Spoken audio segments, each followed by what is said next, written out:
July 30th, 2013. Migrant workers. A few miles from where I camped, I biked into the relatively large town of Olengam, consisting mostly of square, fenced-in lots with round yurts inside. I went to a small market to buy bread and jam and was surprised to find a freezer with ice cream. It had one option, an ice cream bar on a stick made from goat's milk. The flavor wasn't nearly as sweet as I expected, more like a cheese than an ice cream. I didn't mind. The day was hot and I was glad to find something cold to eat. As I was leaving the store, a man pulled me back inside. He wanted me to buy him vodka. Instead, I brought him to my bike and pulled out the beer given to me 2 days ago at the Ice Queen's grave. He seemed happy enough with the compromise. Throughout the afternoon, I followed the construction of a highway across the empty land. The heavy equipment had all moved elsewhere and left behind a finished roadbed without pavement on top. The hard-packed dirt was still a good surface to ride on, but occasionally there were 8-foot-tall piles of gravel poured across the road to prevent people from driving on the unfinished surface. Whenever these piles forced me off, I simply pulled back onto the road that was there before.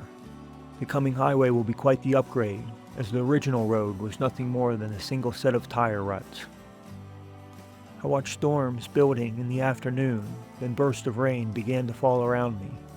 Hoping to find shelter, I pulled into a road worker's encampment of 3 canvas shelters with a small garden in front. A tall Asian man walked out of the middle tent to greet me. I pointed to the dark clouds, and he immediately invited me inside. I entered the home of 5 Chinese laborers resting on their day off. The whole width of the room, and most of the depth, was filled by a sleeping platform of their narrow bed frames lined up next to each other without any gaps. They didn't use mattresses, only a few layers of blankets over plywood. The floor was dirt and littered with cigarette butts. When I walked in, they were all lounging and looking bored, but brightened up to have a guest. They were all about my age, or a little younger, and each of them came from a different place in China. For 6 months a year, they lived at the work site, operating the heavy equipment 6 days per week.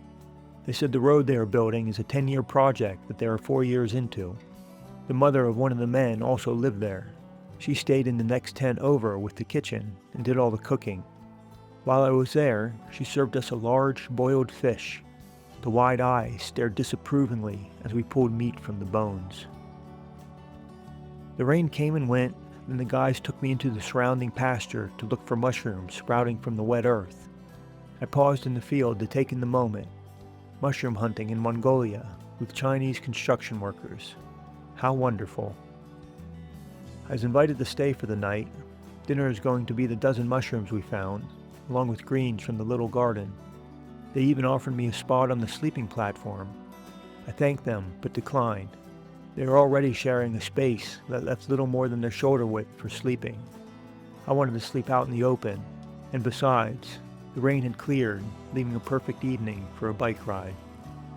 I pedaled a couple more hours before setting up camp behind a small rise that hides me from the road. I cooked a pot of rice, then sat on the ground to admire the view. Pale, sun-bleached grass stretched out in front of me for many miles. Rolling mountains filled the far-off horizon. Countless nuances of blue filled in the sky, and splashes of rainbow shone with the light of the setting sun. Rising miles above the whole magnificent scene were massive, white plumes of clouds shooting upward as if they were pillars holding up the heavens. I watched as the colors of the sunset slowly climbed those grand white canvases, followed by the shadow of the earth, then the darkness of the night.